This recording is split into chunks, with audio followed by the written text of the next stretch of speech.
Là vivaient un mari et une femme. Pendant longtemps, ils voulaient déjà avoir un enfant, mais il n'était pas là. Un jour, ma femme est tombée malade. Le mari lui a demandé ce qu'elle voulait le plus. L'épouse a répondu qu'il y avait un magnifique jardin à proximité, où poussent plusieurs des plus belles fleurs. Il y a une belle réponse dans le jardin. Il a l'air si frais et si vert qu'elle voulait vraiment le goûter. Mais le jardin était entouré d'une haute clôture et personne n'osait y entrer, car ce jardin appartenait à une seule sorcière. Elle possédait un grand pouvoir et tout le monde dans le monde la craignait. Le mari aimait beaucoup sa femme et a décidé de lui acheter une réponse, peu importe ce que cela lui coûtait. Et ainsi, au crépuscule, il grimpa par-dessus la clôture de pierre dans le jardin de la sorcière, prit à la hâte une poignée entière de réponses vertes et l'apporta à sa femme. Elle en fit aussitôt une salade et mangea avec gourmandise. Elle aimait tellement cette salade que le lendemain, elle en voulait encore plus qu'avant. Le mari retourna dans le jardin, mais la sorcière se tenait déjà devant lui. Elle le regarda avec colère et dit qu'il paierait cher pour avoir volé la réponse.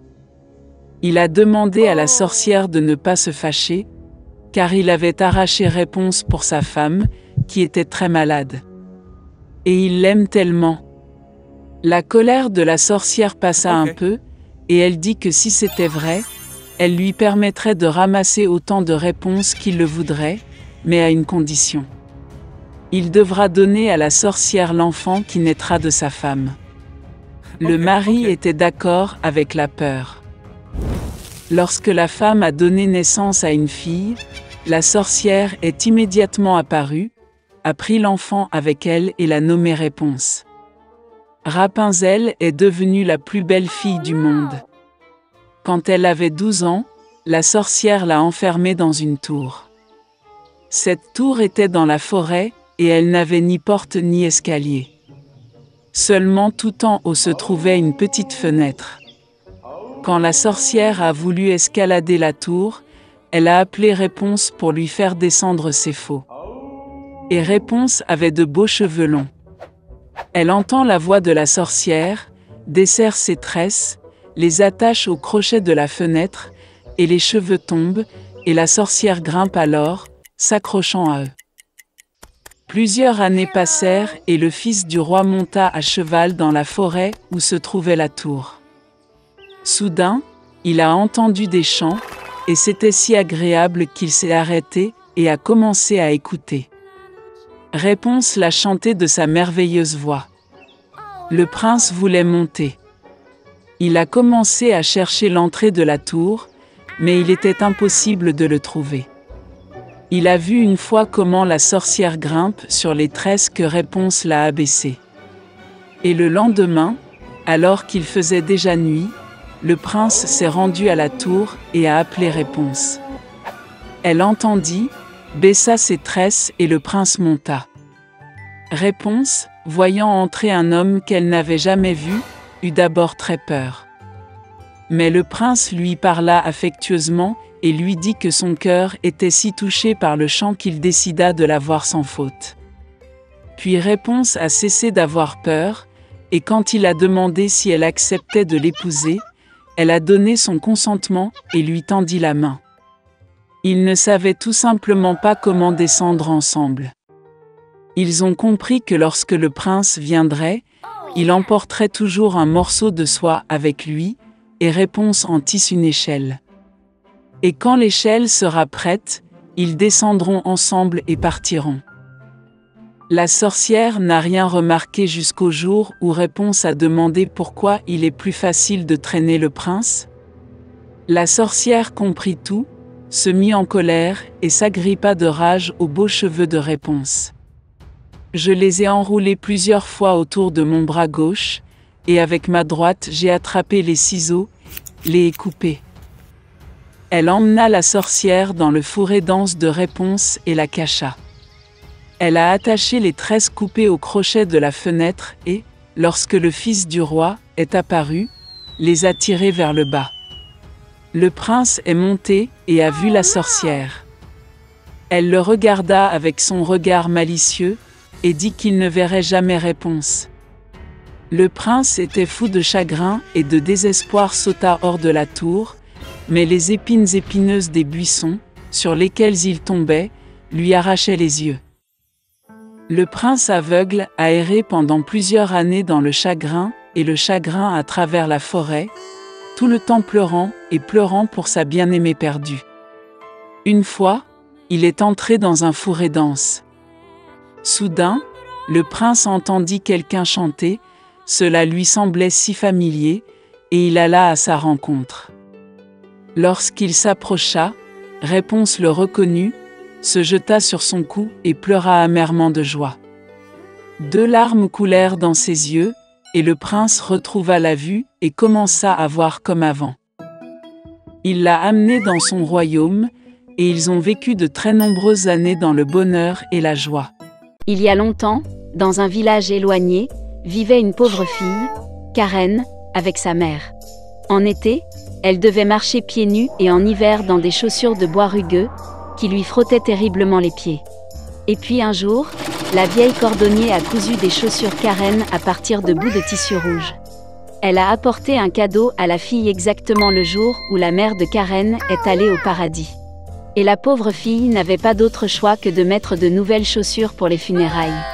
Bien que les chaussures rouges ne convenaient pas du tout au deuil, Karen n'en avait pas d'autres. À cette époque, une grande vieille voiture traversait le village, dans laquelle se trouvait une dame importante. Elle a vu la fille, s'est sentie désolée pour elle et a décidé de la ramener à la maison. Pendant de nombreuses années, Karen a vécu avec une femme et n'a jamais enlevé ses chaussures rouges préférées. Mais la fille a sensiblement grandi, et il est temps d'acheter ses nouvelles chaussures. Alors, la dame a emmené Karen au magasin. La dame était déjà âgée, et ne pouvait donc pas voir la bonne paire de chaussures. Puis, elle a demandé à Karen de choisir les chaussures noires les plus modestes à porter à l'église. Mais dans la vitrine, il y avait des chaussures rouges vifs. Ils étaient exactement comme ceux que le cordonnier avait autrefois confectionnés pour Karen. Et ainsi la fille a dit à la dame qu'elle avait choisi les chaussures les plus simples, et la maîtresse les a volontiers payées.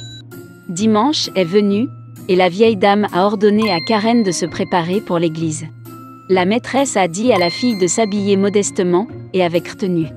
Mais Karen voulait tellement mettre de nouvelles chaussures qu'elle n'a pas pu résister, et est allée à l'église avec des chaussures rouges. Et tous les gens du service de temps en temps regardaient les pieds de Karen. Après le dîner, la dame a appris des gens que Karen était venue avec des chaussures rouges. La dame ne pouvait pas supporter la honte et a décidé de rentrer tôt chez elle.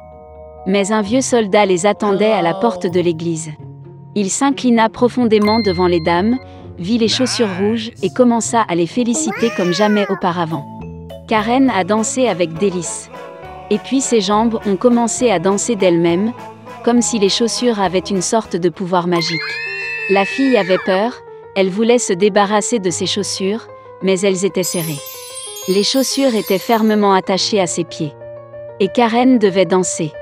Elle a dansé à travers les champs et les prairies, sous la pluie et par temps ensoleillés, de nuit comme de jour. Et puis, une nuit, la fille s'est retrouvée à la lisière de la forêt. C'était sombre et effrayant tout autour. Soudain, une lumière blanche aveugla Karen. C'était un ange dans une longue robe blanche. Derrière ses épaules se trouvaient de grandes ailes qui descendaient jusqu'au sol.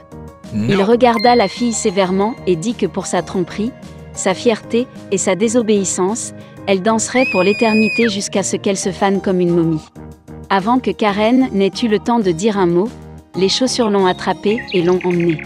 Pendant longtemps, les chaussures de la fille ont été portées sur les pierres, à travers les fourrés et les buissons d'épines. Des épines acérées s'enfoncèrent dans les jambes de Karen et les griffèrent en sang. Et puis elle a dansé dans la petite maison isolée du forestier.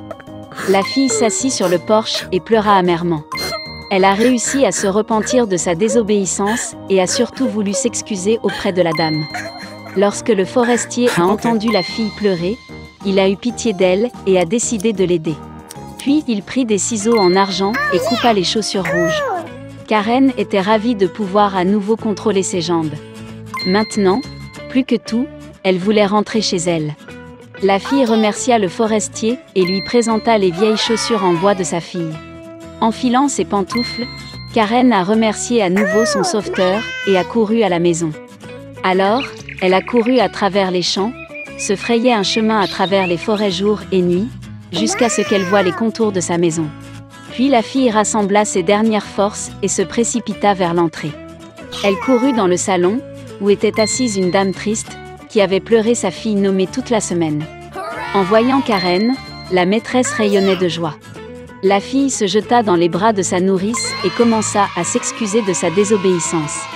Bien sûr, la maîtresse a pardonné à Karen et la fille a promis de ne plus jamais tromper personne.